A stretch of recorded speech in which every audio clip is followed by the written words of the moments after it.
I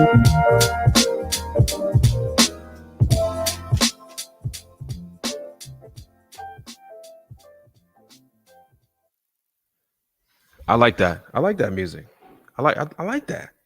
What's up, y'all? So it's Maxwell here. Thank you guys for joining me. Make sure you share this stream right now. Share it with your brother, your cousin, your auntie, your sister, whoever, on Facebook, YouTube, Instagram. It don't matter. Share it because I'm about to drop some gems. I'm about to show you guys exactly how we did a sub 2 deal, took it down, and flipped it, right? So I'm going to show you everything from the contract to the HUD to the pictures before, the pictures after. I'm going to show you the entire thing, right? So let's share the stream so everybody gets it and gets on live. But before we start, obviously, drop your city. Where are you from? I want to see you. I want to see where you guys are from. Please drop the city. Go tell everybody on Instagram. Smash the like button if you're on YouTube. All that good stuff.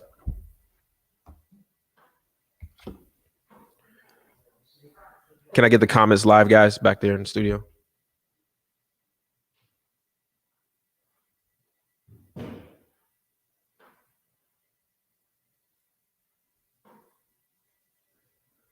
Harmony, Cleveland, Orlando, Atlanta, Raleigh, Columbia, South Carolina, Georgia, Fort Worth, High Point in the house, Winston-Salem in the house, Nebraska. Let's go, Nebraska. All right, newer. Philly's in the house, Kansas City, Cincinnati. Keep going down. Greensboro, Pensacola. I like it. Cartersville, Georgia. That's what I'm talking about. All right, so we're going to talk about subject to. And what that means is it's a deal where it's subject to the existing financing. And simply what that means is Clinton, North Carolina. Where is Clinton? That must be out east. I don't know where that is, Facebook user. I ain't even going to try to say it. But a sub 2 deal is where you buy a house existing, subject to the existing financing. Essentially, that the financing, the mortgage is going to stay in place and that you are going to buy it and you're going to be responsible for the mortgage. And you may the seller may or may not walk away with some money, just depending on how you negotiate the deal. So before I start, I'm going to tell you exactly how we got it. So this deal was actually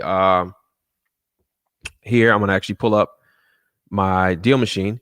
This deal, I was trying to see when we entered it, but this deal was entered into deal machine. And not sure exactly how long ago, but it was entered into deal machine.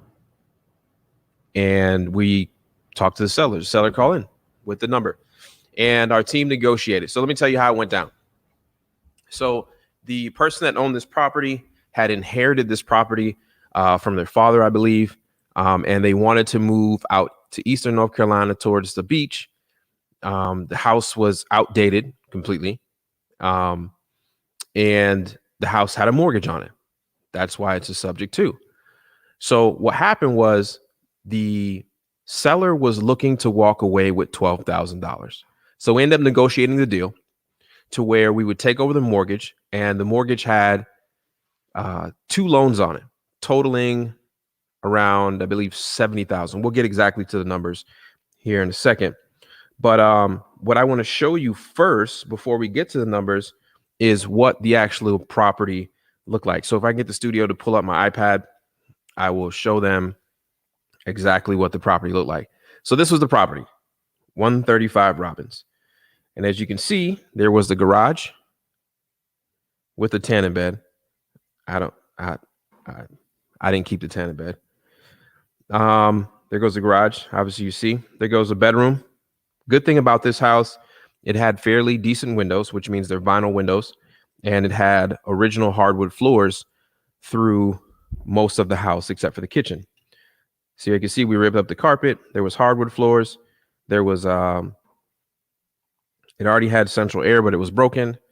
You can see this is the so this is a 3-bedroom, 1.5 bath house. Okay.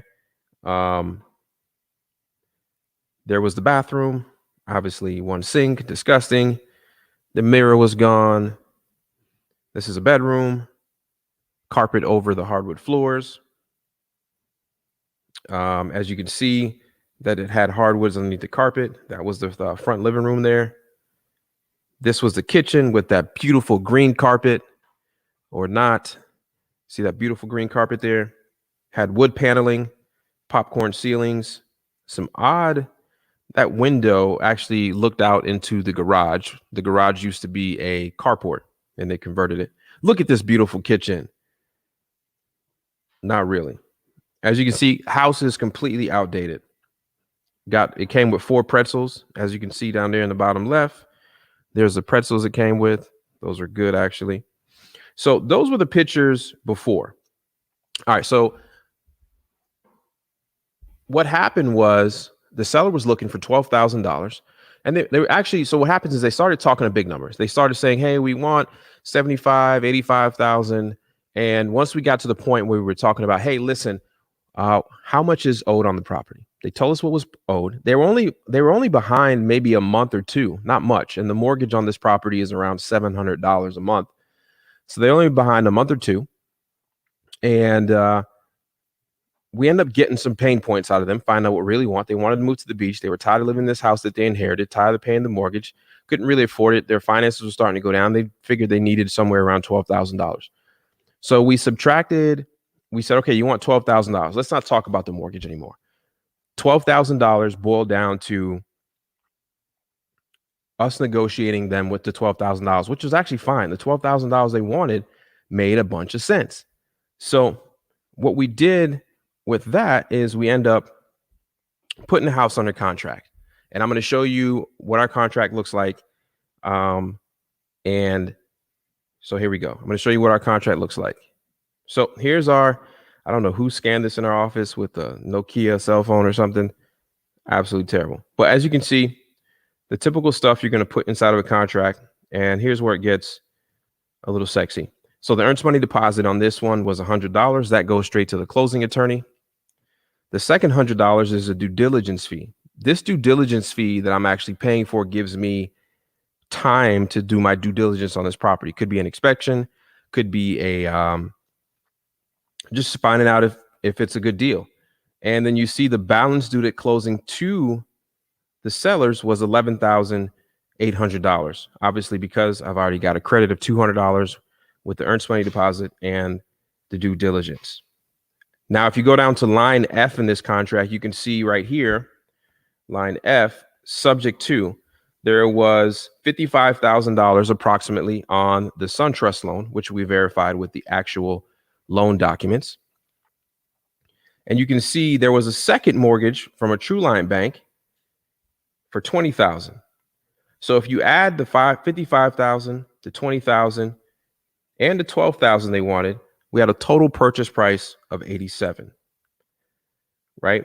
But the reality is I didn't have to bring $87,000 to the closing. I only had to bring $12,000 plus closing costs. So let's go to the second page of the contract. Pretty simple here. I got this contract. I believe it's on my website. If not, I'll leave a link below in the description here. But it just talks about some of the stuff that you need to have to protect yourself. And then it said closing is going to happen on or before March 24th, 2020. And here's number 8. This is an important one that I think most people don't understand why this is important. So the $100 bought me all the way to March 12th.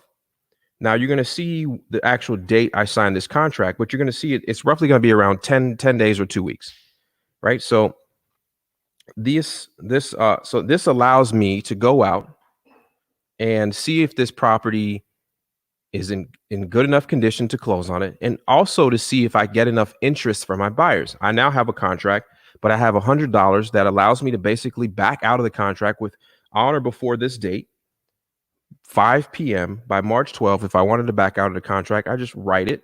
My paralegal will write it, and we will back out of the contract. So property condition, obviously the seller has to deliver the property in the same condition that we've seen it. Most of this we're going to leave blank here. So let's go on here.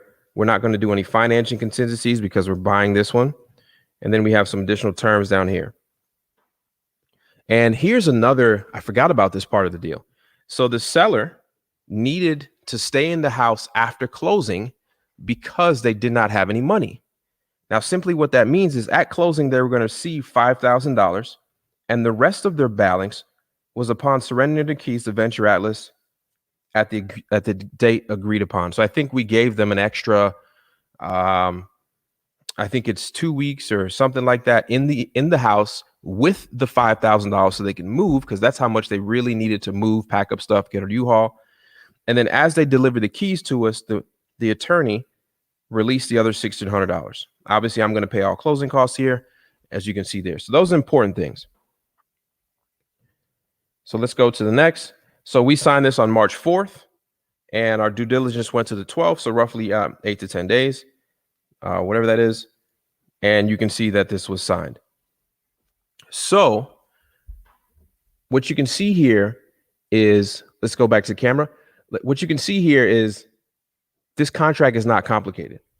It is going to be, 5 pages, but filling out a sub 2 is easy. Essentially, you're going to keep the existing mortgage in place. They're going to deed us the property. We're going to continue to pay the mortgage every single month. And what I decided to do with this property, instead of selling it to a flipper, I decided to keep it. And I decided to flip it myself. So we had a budget on this property to spend, I believe, around $20,000 or $25,000. Somebody has a question. Does the cash buyer pay the wholesaler before or after the homeowner buys that? I'm not sure of that question. I'm not sure exactly what they mean. And I will do questions right after I discuss this one. So as you can see, we went to closing. Now let me pull up the HUD here for this property so you can see it and see how it's broken down.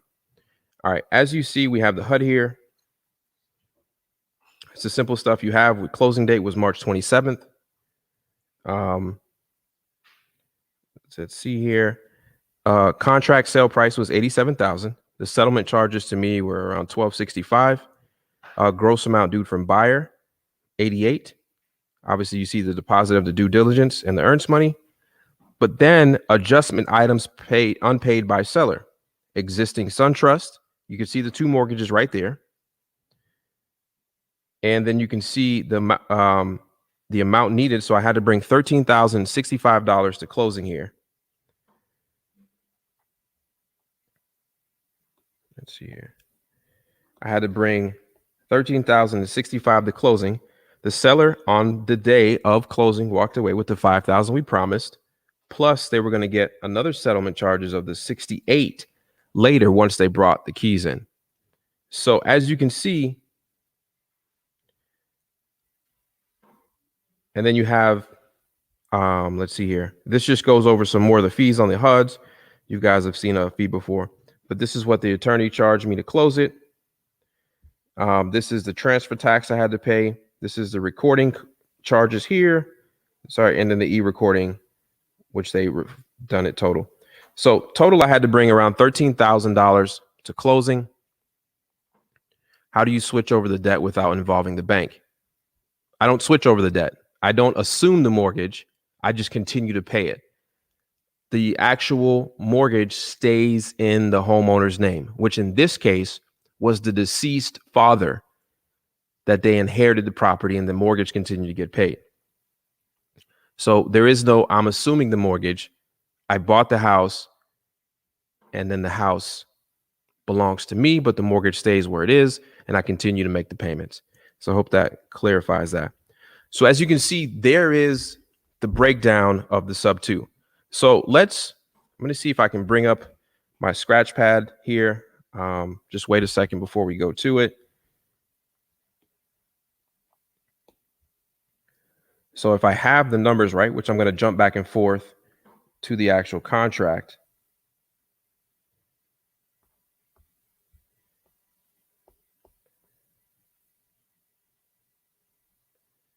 So I had a total of 75 in the mortgage, and I'm just going to go back and forth here. 75,000 in the mortgage. I hope you guys can see that. And then I brought 13,000 to closing. All right, I'm just going to do a little math.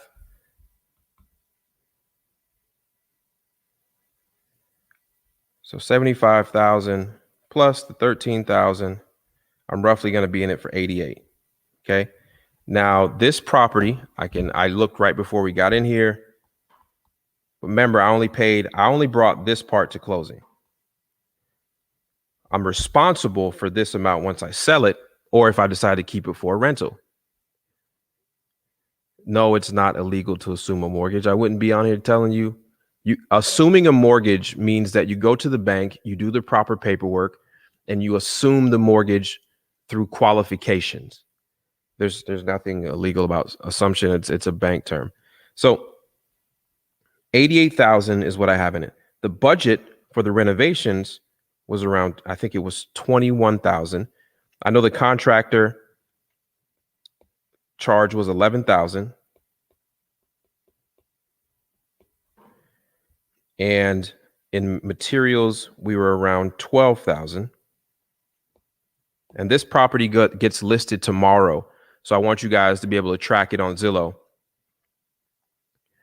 Right? So that's going to leave me at 23,000 plus the 88. I'm going to be at 111K all in. But really, I'm only 23 plus the 13. So 23 plus 13, I'm in it for 36,000 cash. I know this is gibberish on here, but I'm just trying to give you an example. 36,000 cash. And this house is going to sell for around 154. So 154,000 sale price, 154 minus 6% for the realtors, what I like to do is just I minus around 8%, just in case there's any inspection, there's any contingency. So 154,000 minus 8%, but it's going to cost me 12,000 to sell.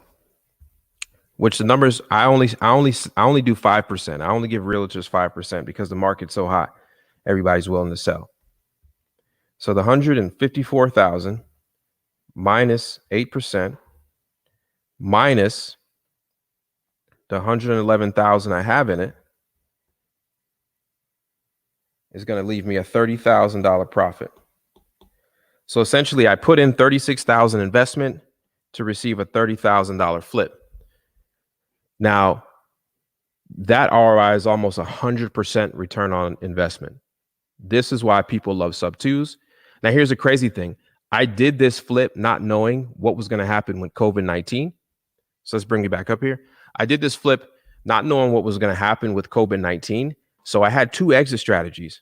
With putting $36,000 cash into this property completely flipped, right? You were able to see that even at $36,000 and a mortgage around $700, $750 a month, this house right here will rent for around, I would say between $1,200 and $1,300 a month. So a positive cash flow between $600 and $700 a month, something like that. So what I want to show here next is some of the pictures after. Now, if you remember some of the befores, I want to show you some of the afters. So once they bring up my iPad here, this is the front of it now. So if you see, all we did was take the stuff out of the garage, paint the floor, added a new garage door. The garage door was damaged. The kitchen. Now, you remember that brown kitchen? This is what the kitchen looks like now. So that brown kitchen, and all we did was paint the cabinets and put on new hardware. So I want you to give you an example. That was the kitchen before. And that turned into this by simply painting the floors. Painting the cabinets, adding new hardware, and doing the actual floors. So we had to put laminate floors because the kitchen did not have The kitchen did not have flooring down at all. New sink, new appliances, lighting. You can see we shaved off the popcorn ceilings, and that's simple. We took out the old stove, which if you remember, if you can see here in the right side of your screen, that's the old stove. We took all that out. We took some of the extra cabinets out. We painted it agreeable gray. There goes the fireplace on the other side of the kitchen. The hallway has the rest of the house has original wood floors. We just try to match the kitchen with it. We put a new AC unit on the back. Here goes this is the half bath inside of the master bedroom. Brand new everything. This is the hall bath that you guys may have seen in this photo right here. This was the hall bath prior. It now looks like this, with that brand new tile and tub, brand new toilet, flooring. So that's the complete update. So now I turned it in and this only took 3 weeks. The rehab itself only took 3 weeks. And then the finishes on the property is what takes some time. So the big rehab, the new bathroom, the new kitchen, that only took 3 weeks, but then you got to go in there and do the finishes. We still had to do a roof wash, which took place today, just so you can get the streaks off of the roof, just stuff like that. So you can see, you can see that was a $22,000 rehab. You got $30,000 in an entire deal. You end up selling for $30,000 profit. And we did this during COVID because we weren't sure. So we wanted enough cushion on everything. I could have cash flowed the property if the market would have took out. I could go back to the bank, refinance this entire project, get the value of the 150, pull some cash out. I buy most of my rental properties cash with this. So with this, the profit from this property, just the other day, I bought a rental unit with the proceeds from this property. So it's that simple. So let's go to that question right there. So the question says, yes. The question says, what protects seller if the buyer doesn't pay? This is laid out in the contract. So here's what happens. You can get sued. You can go to court. You can get a lot of trouble for not performing these. So that's why most people say subject to is an advanced. It's very advanced. I don't even teach it. I don't like talking about it because it's an advanced strategy. You can go to people like Tony Robinson Sr., Brian Arigbu. Those guys will teach it. It's an advanced strategy, and you got to have money. You got to have money to do subject twos. Not every single subject two requires you to bring money to closing. I've seen instances where Mr. Robinson has shown me where people have paid him money, paid his students money to take a property off the hands of somebody that inherited the property or had upside down. So the protection is that nobody wants to get sued over a $50,000, $60,000, $70,000 mortgage and ruin their entire business. So that's the whole breakdown. So I hope you guys enjoyed that whole breakdown of a deal, showing you the before, where we got it from a Deal Machine postcard. We send a postcard every 21 days to whenever we put a property on, 21 days. And then the seller called, we found out their problem. We fixed their problem. They were able to move to the beach with the $12,000 we gave them. We were able to buy the house with $12,000 cash, $70,000, $75,000 in the mortgage balance sitting there with a $700 mortgage payment. And we're able to do the flip in 3 weeks, another 2 weeks of just finishes, which is sometimes ridiculous. And you guys do flips, the finishes are crazy. And then we turn around to sell it. So I want you guys to write this address down, 135 Robbins Road in Winston-Salem, North Carolina. And I want you to track what happens when we list this thing for sale tomorrow. You're going to be able to see how fast it goes for sale, how fast it goes pending. But it's going to be a great house. There's nothing really on the market over there, and it's going to happen pretty quickly. So let's go to a question from Lioness Estates. It says, how do you negotiate a sub-2 with the seller to get them to agree with keeping the mortgage in their name?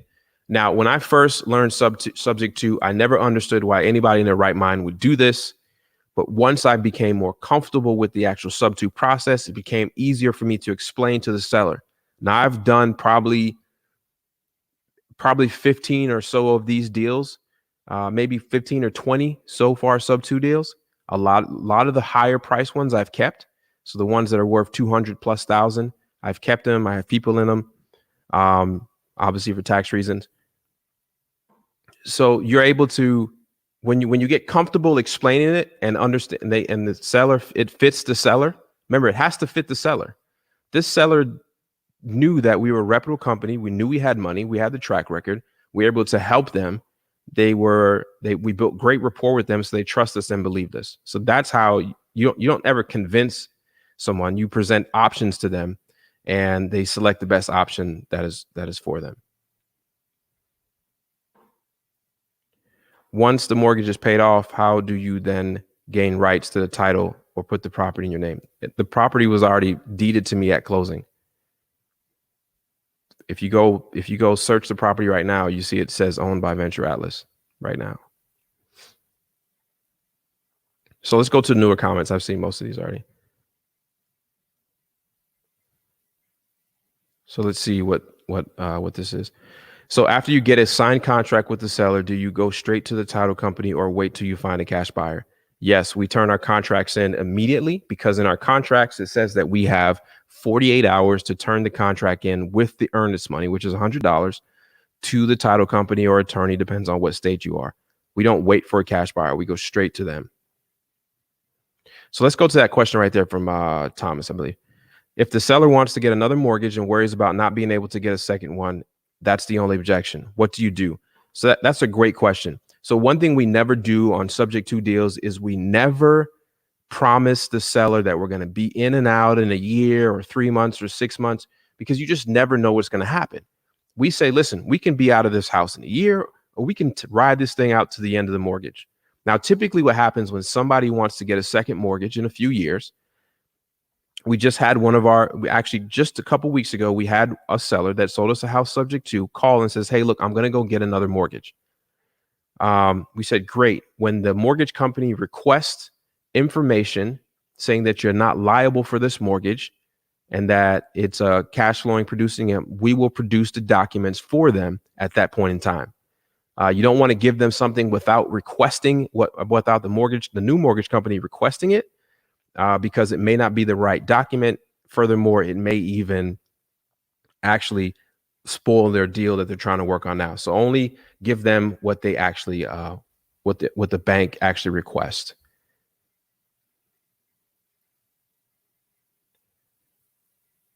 So let's do that. Let's go to Tony Ramirez on. Can you do a refi on a subject to deal after closing? Absolutely. My friend Nazar in Charlotte, he does that. So basically what I could do is, after I flip this property and I brought the value up, I brought the ARV up, I brought the value up of the property, that the bank will do an inspection on the property and go out and get a actual appraisal. The house would now appraise somewhere in the 150s to 160s. Now I can go take out 70% of that, which would be, let's just say it's 159 at 70%. I can take out $111,000 out of that property, and I only had $30,000 in it. And I can get a new mortgage at a 3.5, 4% interest rate and go out and do that. So that's why people do that. But this house I know it's hot. It's going to move. I'm already meeting my quota that I set for myself, because I have a business plan. I already meet my quota for how much rentals I want to pick up. So this one didn't fit in it, and it just went away. So let's see from this Jason. Hey, Max, would you use a HELOC to start wholesaling? I was approved for 264 instead of trying to find cash buyers. Jason, that's a good question. It really comes down to, here's what I would do. If you have that much money and you've already learned the basics and the fundamentals and you understand it, what I would do is go out and find somebody to train you on exactly what to do. So you going out and spending, $4 or $5, $6,000 on mentorship or 10,000. I don't care. I don't do mentorship, but I don't know what the mentors charge. It's worth picking up a mentor that you actually know is doing the business. You can reach out to Chris Jefferson, Carlos Reyes. Those guys actually do the business, and they'll mentor you so that you don't blow that money and spend it on stuff that you don't need, if that makes sense.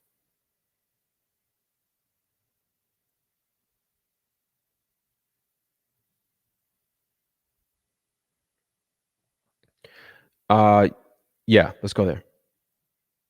Albert. Do I need to put the property, the sub property in a trust? Yes, you should. I recommend that you should. We didn't put this one in a trust. I knew we were going to be in and out of this house in a month. So I decided against, but as standard practice, Albert, yes. If I would do this one again, I'd probably put it in a trust. And typically we always put it in the trust, but this one was actually a boo-boo, if you would say. But it's not a bad boo-boo. Yes, but Mr. Robinson does teach that you put all subject twos in a trust, and there's reasons for that. So I took a little risk here, not on purpose. All right, let's see this one. I think I answered this already. But life circumstances change all the time. What protects you from a seller deciding they want to get a loan for whatever and demand to get them off the mortgage? The paperwork is so tight, and that's why it's important if you start to do sub twos to get sub two training. You need sub two training because the right closing documents will protect you. The right closing documents will protect you all the time. Will this happen? Yes, of course. If you do enough sub two deals, you will get a seller that demands, but there's a way around that. And we just talked about one of my sellers who sold me a house sub two, wanted to go get a new mortgage, and they were approved without, first they called us and requesting a document saying blah, blah, blah. But we said, what did the mortgage company request? Well, they said they haven't requested anything yet. I said, okay, well, when they request a document, we'll provide the document they requested, and let's not provide them with a document they may not need. He calls back in 2 days and says, never mind, I was approved without it anyways. I just talked about that. Why did I take it down to sub two? It was something that was a mistake. I would recommend anybody doing sub two first get sub two training, but also, yes, you need to take it down to sub two. You buy it directly into sub two from the first time you actually get it. Yeah. So this is Craig has a good question. It's different from bank to bank, but they want to make sure that they do not have any liability as far as monthly payments on that. And we can provide information to them so that they are not financially responsible month to month on that mortgage. Let's go to that one. This is a good question. So what is the one disadvantage of sub twos and what can go wrong?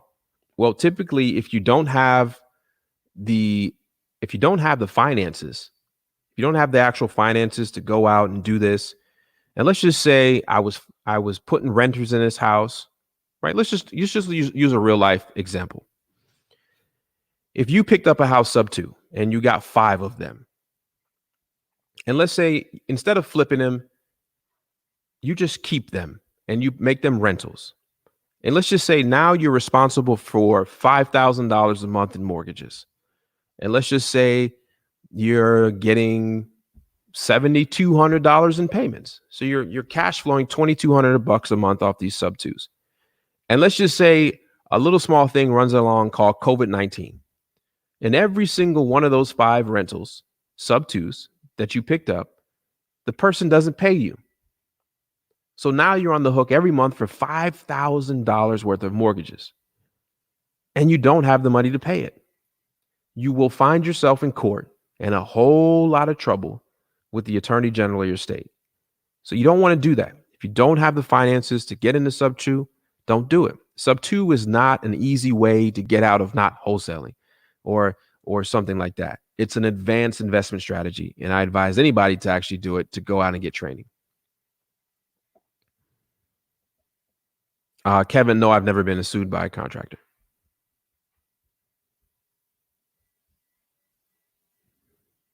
The contractors have, before they get their last payment, a contractor has to sign a release of work and acknowledgement of final payment of the work done. But I've been working with my contractors for almost 3 years now, and they've always had work for the last 3 years every single week. What if Thomas says, what if they don't want to hand over the deed? You have to explain it a certain way. If they don't want to do the sub two, then they don't want to do a sub two. They're not comfortable with it. Have I had people say they don't want to do it? Absolutely. You move on. But eventually you're going to have to find some solution for them. Sub two is just a tool in your tool belt of exit strategies. And it doesn't have to be something that is acceptable for everybody. It's not going to be a right fit for everybody. Hope that answers your question.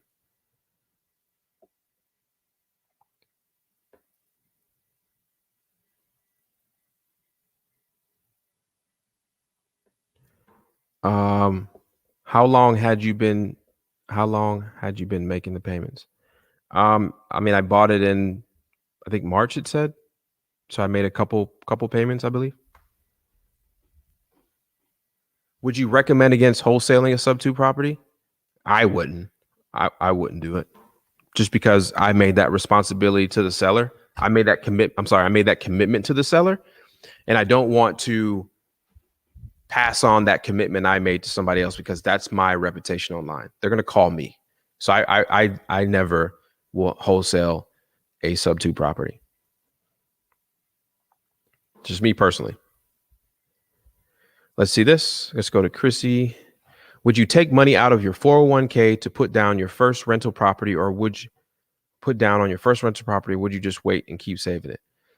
Chrissy, I think that is going to be an answer for whoever is the administrator, or I would seek financial counsel on that answer. I just don't know enough about your information to maybe even give you some advice what I would do. But yeah, I wouldn't do that. Unless you switch some of that over to your self-directed IRA. I don't know if you have that opportunity or option to do that. And if you do that, then yes, because all that money would go into your self-directed IRA. Let's go there.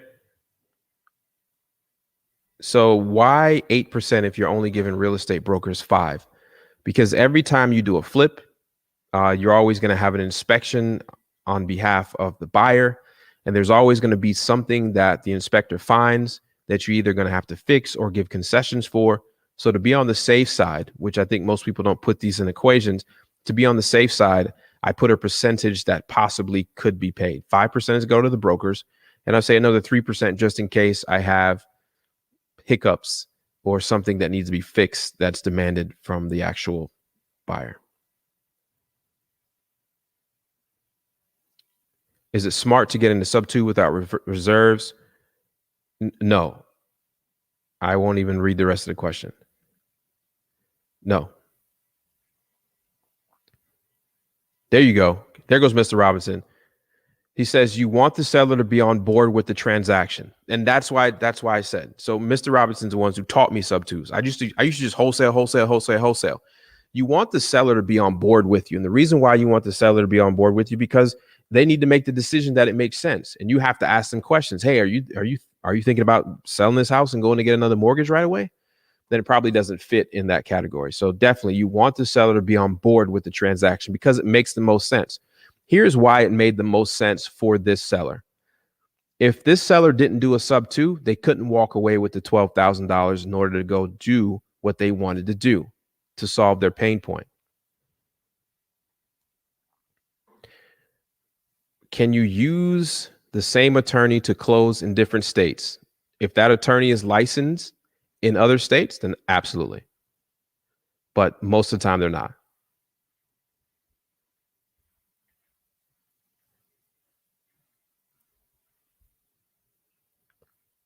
Have you ever had a bank call a loan due on a sale? If so, what are your responses? I have not been doing sub twos long enough to experience that. I'm not sure. I mean, most people I've talked to that's been doing this for years have never had a bank call a loan due for sub two. I can't remember if Mr. Robinson has or hasn't, but if he did, I don't think he's ever made a stressing point. But there is things you do to put in place in order to protect that. And that's why it's important to get training. You could ask Mr. Robinson. I passed up maybe a dozen sub twos a dozen sub twos before I ever decided that I needed to get training from him in order to in order to look at it or add it to my tool belt as an exit strategy.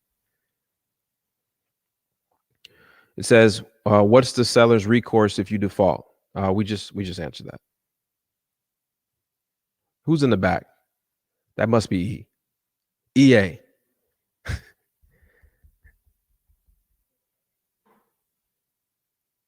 We just talked about that.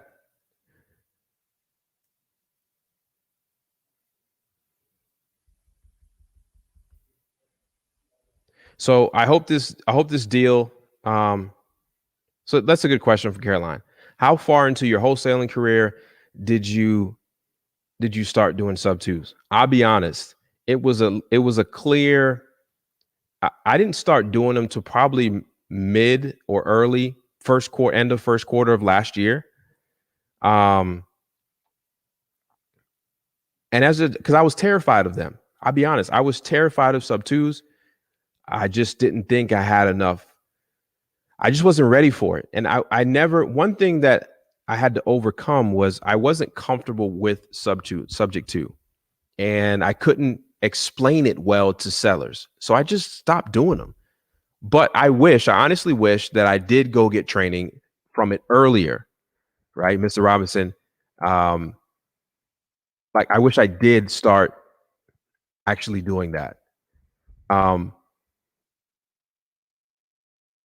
Oh, they said, oh, okay. So guys, we're doing if you want me to call you, make sure you text me that number. Text me on that number, 704-741-1361. And I will call you and you can ask a question. But yeah, it took me a while to get comfortable. After I got training, I was comfortable right away. But I passed up a dozen deals, which means I probably would have had 2 or 3 more rentals under my belt at this point.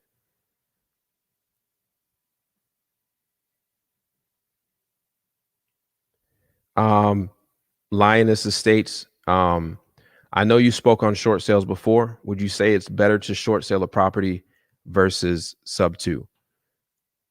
If you can sub to a deal, then you won't be able to short sale it.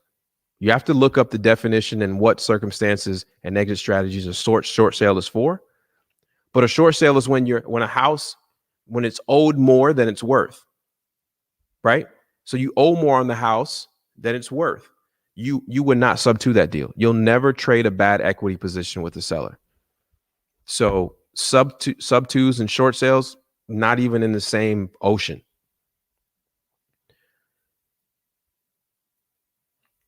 All right, guys, don't forget, if you want me to call you, text me at the number below, 704-741-1361. I'll take your call live and you get to ask me a question.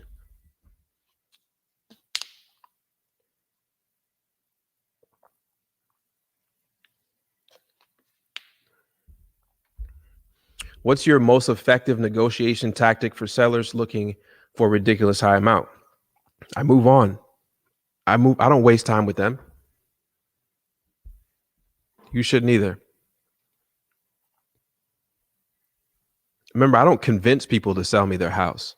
That is not what we do. Somebody has a problem. There's so many more options out there to sell your house. 95+% of all houses get sold through sale by owner or with a real estate agent. I don't have time in my business to convince somebody to sell my house. If I can solve their problems, I will.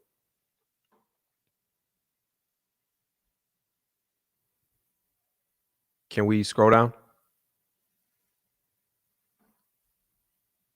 Are we able to make our first caller? I knew EA was back there. This is Jason.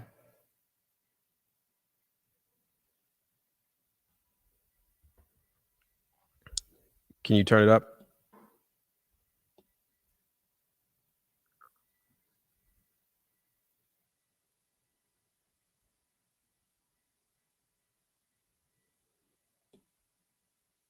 All right, so I guess we got Jason here.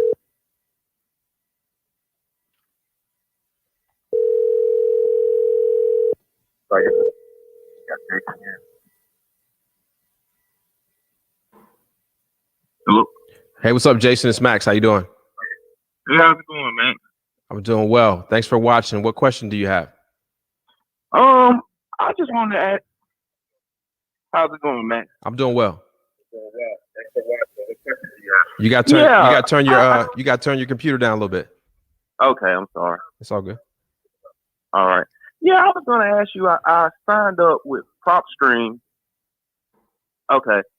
I signed up with PropStream, and for some reason, it's like every time I reach out to everyone to try to do a deal, it's kind of like someone's already beat me to the punch. Do you think it's like maybe like PropStream is kind of like behind on their, like, how can I put it? Kind of behind like on the information, or is someone out there using like another source generating leads much faster than PropStream? Does that make sense? I understand your question, but I would deflect to one, your marketing methods, how many people have you contacted, and so on and so forth. You got to understand that in this business, there's many times where I've called upon somebody and they've either sold the house or just sold the house. That's just part of the game. Okay. We make enough phone calls, roughly 6,000 or 7,000 phone calls a day in our business, that you're gonna be the first one there, or you're not gonna be the first one there. It's just part of the business. It's a numbers game, right? Yes, sir. Mm-hmm. So if I were you, I would keep calling. I would keep looking up. I get deals from PropStream all the time. Many other people do as well. But it's you're looking at a list of, let's just say, absentee vacant. Everybody's looking at absentee vacant. Okay. Right. So you gotta be able to be consistent with the other people you didn't get a hold with, or keep following up. Right. Because one day somebody else is going to beat you to the punch that didn't close the deal, and you're going to call at the right time, and that person's going to sign with you. But I promise it's coming as long as you stay consistent. Okay, I will. I haven't got my first deal, but I've been in real estate for 5 years. I bought some apartments during during the recession, and I'm not gonna lie, I got hooked up with some contractors, and they stole a lot from me, and it kind of discouraged me, But the apartment actually sat for like 5 years, so now I just put a roof on it, renovated, and the property is worth right now at $193,000. So I was the one to ask you earlier on the live stream about me getting a HELOC and stuff like that. So I have a total of 3 rental properties, but I want to start wholesaling. Yeah. So yeah. So, but I don't want to hold you up, Max. But I just want to say I appreciate it, man. You really have motivated me, and I just want to say thank you, man. I appreciate for what you're doing for the community and just really giving people game. I follow you, and then you was telling me about Sean Terry. I follow Jeff Norton and Tony the Closure. So I just want to say thank you, man. It's a great thing that you're doing, helping people out, man. I appreciate that, man. You keep hustling out there, man. Keep getting it. Yes, sir. You have a great one. You too, sir. Mm-hmm. Bye.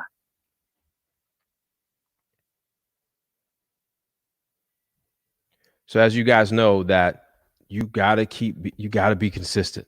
You're not the only one out here. You're not the only one looking to solve problems, but the money is in the follow-up. It's in the follow-up 100%. Let's go to this next one. Go ahead. How many deals you just break even on, and why, if any? I've never done that. I've never just broken even. I've made as little as $1,200, but I've never just broke even on any. And knock on wood, I've never lost money on a flip. So the day will come, though. You do enough, you're gonna eventually lose something. But we've been good.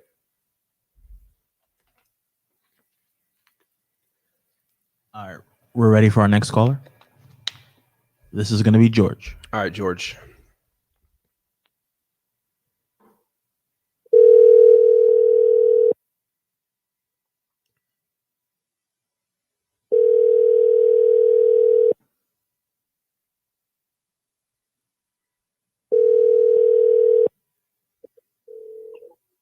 Max. Hey, is this George? Yeah. How you doing, brother? Good to see you. Good to talk to you. Yeah. All right. So I got my signs made. I got them on the main street right now, and I think the calls finna start coming in. But I want to know the difference between a real estate contract and a wholesale contract.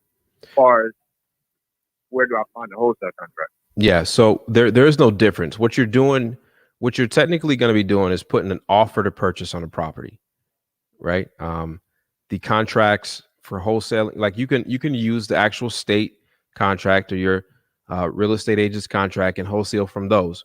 But the reason why we go out and craft different contracts is because we put certain provisions in there that we like to do because we're spending cash or we're risking cash to buy these properties. So there's certain provisions that need to be in the contract that protect us. I believe if you go to my website, therealmaxwell.com/contracts, you can still download a contract from there, both the offer to purchase and also an assignment contract. Okay. And do you recommend, say I do got a seller and they say, hey, George, we agree on this price. Do I offer them like $100 for this contract or deposit, or is it just you go majority word based on your word? No, I typically like to do some consideration. So I'm going to put $100 of earnest money and $100 in due diligence. If you go back and watch this live video later, you'll be able to actually look at my contract and see the $2 I put in. Now, what I want to do is make sure that when you put a property on a contract, you've got an opinion from somebody else with a little bit more time in the game than you, that you actually are putting the property down in the right numbers. You got the right numbers on the property. You talking about as far as purchase price? Correct. Yeah, make sure you got a good purchase price on there.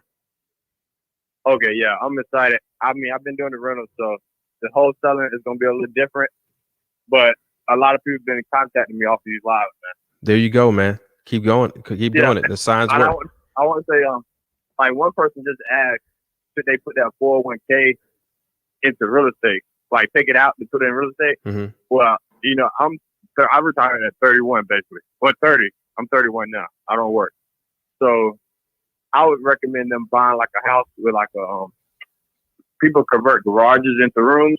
Mm-hmm. So you convert people when they do that, you sometimes got a bathroom in there. And I rent that out, and that basically allowed me to live, for free for like a year or two while I was working. And that's how I got into real estate investment. House hacking. I love it. Yes, house hacking. Yeah. Yep. Well, look, instead of just looking for duplex, look for the garages, because duplex right now are going crazy.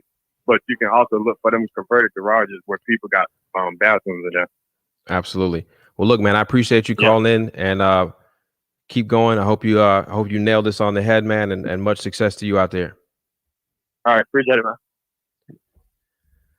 So, all right, guys, I hope you enjoyed this live. We've been on for about an hour now, and I really wanted to break down a deal so you can see the numbers. You can see how we got the deal. You can see the contract. You can see the HUD. You can see the exit strategy.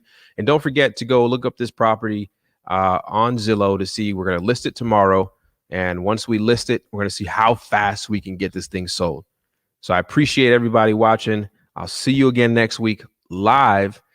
Go out there and do your thing, and I'll see you on the other side. Listen, if you're not subscribed, make sure you subscribe to my YouTube channel. Thumbs up.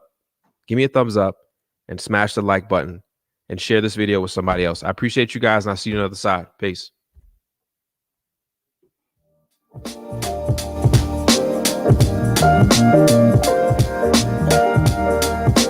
Thank you.